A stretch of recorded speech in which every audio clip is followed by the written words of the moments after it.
आप सुन रहे हैं किताब कहानी। आज हम आपके लिए एक दिलचस्प सफ़र का आगाज़ कर रहे हैं। हमारी ये वीडियो आपको ऐसी जगह की मालूमात फराहम करेगी जो बहुत हैरत अंगीज़ और अनोखी है। तो चलिए तैयार हो जाइए। क्यूबा का नाम सुनते ही जहन में क्या आता है? पुरानी गाड़ियाँ, सिगार, शायद यही कुछ। लेकिन क्यूबा की कहानी सिर्फ इतनी सी नहीं है। ये एक ऐसी जगह है जहाँ दुनिया का बेहतरीन तालीमी और तिब्बी निज़ाम तो है, मगर इसी मुल्क के 88% लोग शदीद गुर्बत की ज़िंदगी गुजार रहे हैं। अब सवाल ये है कि भाई ये कैसे मुमकिन है? आइए आज इसी गहरे तज़ाद की कहानी को समझने की कोशिश करते हैं। ज़रा सोचें, एक तरफ एक ऐसा मुल्क जहां तकरीबन हर कोई पढ़ना लिखना जानता है, शरह ख्वांदगी 99.8%। ज़बरदस्त है ना? लेकिन फिर तस्वीर का दूसरा रुख देखें। इसी मुल्क में 88% लोग शदीद गुर्बत में जी रहे हैं। यानी लोगों को अपनी रोज़मर्रा की बुनियादी ज़रूरतों के लिए लंबी लंबी कतारों में खड़ा होना पड़ता है। यही तो क्यूबा की असल हकीकत है। एक ऐसा तज़ाद, एक ऐसी पहेली जो इस मुल्क की कहानी के हर मोड़ पर हमारे सामने आती है। तो आखिर इस पहेली की वजह क्या है? इसकी जड़ें जनाब बहुत गहरी हैं, और इन्हें समझने के लिए हमें वक्त में थोड़ा पीछे जाना पड़ेगा।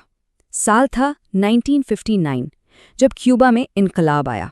बस यही वो लम्हा था जब क्यूबा ने एक बिल्कुल नया रास्ता चुना, एक ऐसा रास्ता जिसने उसकी किस्मत को हमेशा हमेशा के लिए बदल कर रख दिया। 1959 का इनकलाब कोई रातों रात होने वाला वाकया नहीं था। नहीं, बिल्कुल नहीं। ये तो सदियों की गुलामी, बाहर की ताकतों के कब्जे और आज़ादी के लिए एक लंबी, कभी ना ख़त्म होने वाली लड़ाई का नतीजा था। यूं समझें कि ये एक ऐसी आग थी जो नस्लों से अंदर ही अंदर सुलग रही थी और फिर 1959 में भड़क उठी। ये टाइमलाइन देखें। ये हमें 400 साल की जिद्दोजहद की कहानी बताती है। 1492 में जब हिस्पानियाई यहाँ आए, वहाँ से लेकर 1902 तक, जब अमेरिका के असर और रसूख में क्यूबा को एक नाम की आज़ाद जमहूरिया बनाया गया। लेकिन सच तो ये है कि क्यूबा के लोग कभी भी हकीकी मायनों में आज़ाद नहीं हो पाए। हर दौर ने अगली नस्ल के बागियों के लिए ज़मीन तैयार की। और फिर 1952 में बतीस्ता की फ़ौजी बगावत, बस वही आखिरी चिंगारी थी जिसने इनकलाब की इस आग को हवा दे दी। तो इनकलाब से पहले का क्यूबा था कैसा? ज़रा तसव्वुर करें, मुल्क की 75% ज़रख़ेज़ ज़मीन और 90% ज़रूरी खिदमात सब गैर मुल्की कंपनियों के कंट्रोल में।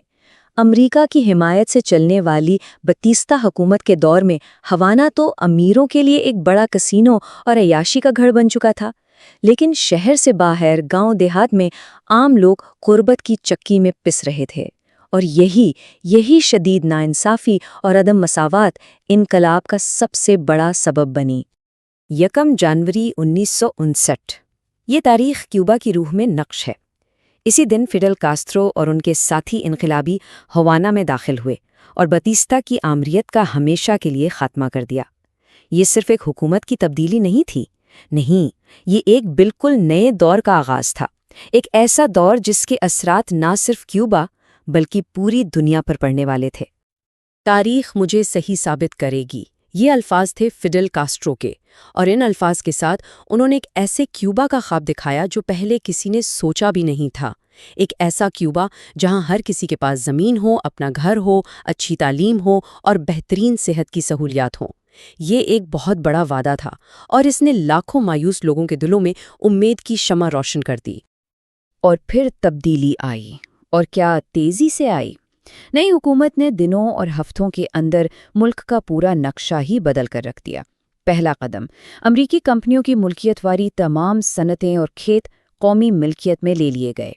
दूसरा, सर्द जंग के उरूज पर सोवियत यूनियन के साथ पक्का इत्तेहाद कायम कर लिया। और तीसरा, क्यूबा को यक जमाती कम्युनिस्ट रियासत करार दे दिया गया।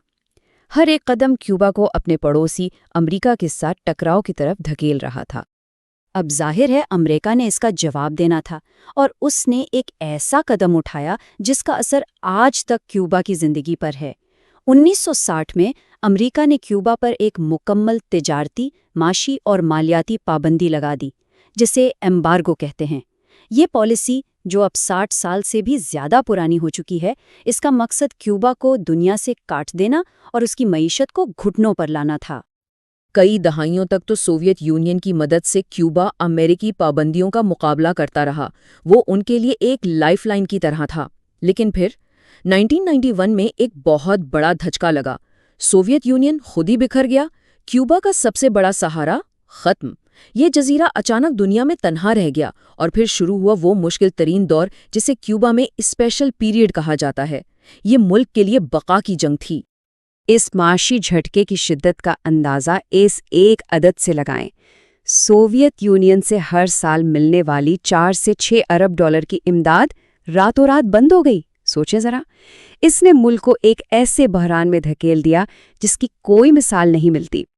اور اس کا اثر تباہ کن تھا۔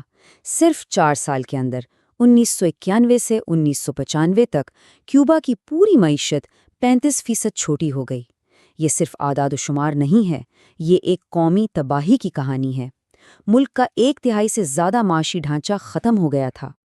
تو اس اسپیشل پیریڈ میں عام زندگی کیسی تھی؟ تصور کریں، بجلی گھنٹوں غائب ہے، کھانے پینے کی اتنی شدید قلت ہے کہ ہر چیز راشن کارڈ پر مل رہی ہے، سڑکوں پر گاڑیاں نہیں، لوگ سائیکلوں پر سفر کر رہے ہیں۔ یہ ایک انتہائی مشکل وقت تھا۔ لیکن اسی بحران میں حکومت نے ایک حیران کن قدم اٹھایا۔ اس نے سیاحت کے لیے اپنے دروازے کھول دیے، اور یہی سیاحت معیشت کے لیے ایک نئی لائف لائن ثابت ہوئی۔ خیر، وقت گزرتا گیا اور اب کیوبا ایک نئے دور میں داخل ہو چکا ہے۔ فیڈل اور راؤل کاسترو کا دور ختم ہوا اور قیادت اب ایک نئی نسل کے ہاتھوں میں ہے۔ میگویل ڈیاز کانیل جو نئے صدر ہیں، ان کے سامنے چیلنجز کی ایک لمبی فہرست ہے۔ کچھ چیلنجز تو وہی پرانے ہیں اور کچھ بالکل نئے، اور یہی چیزیں کیوبا کے مستقبل کا فیصلہ کریں گی۔ اور ہاں، اس نئے کیوبا کی کہانی کو سمجھنے کے لیے اس کے لوگوں کو سمجھنا بہت ضروری ہے۔ کیوبا کا معاشرہ افریقی، یورپین اور مقامی ثقافتوں کا ایک بہت ہی خوبصورت سنگم ہے۔ یہ اس ملک کی پیچیدہ تاریخ کا زندہ ثبوت ہے، اور یہی رنگا رنگی اس کی سب سے بڑی طاقت ہے۔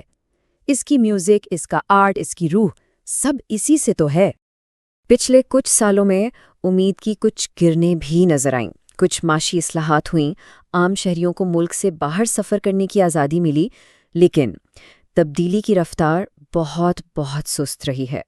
اور پھر 2021 میں لوگوں کے صبر کا پیمانہ چھلک گیا اور ہزاروں لوگ سڑکوں پر نکل آئے۔ یہ انقلاب کے بعد ہونے والے سب سے بڑے مظاہرے تھے، اور یہ اس بات کا کھلا ثبوت تھے کہ عوام اب مزید خاموش نہیں رہنا چاہتے۔ اور یہاں ہم پھر سے کیوبا کے اسی بنیادی تضاد پر واپس آ جاتے ہیں۔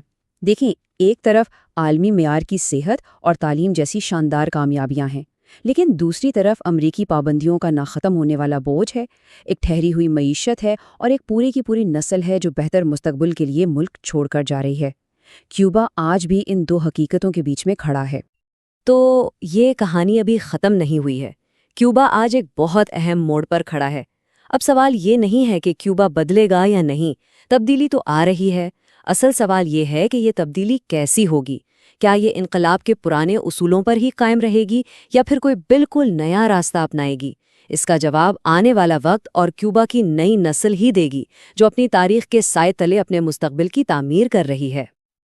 تو ہماری یہ معلوماتی ویڈیو یہیں اختتام پذیر ہوتی ہے۔ ہم امید کرتے ہیں کہ آپ کو یہ سفر پسند آیا ہوگا۔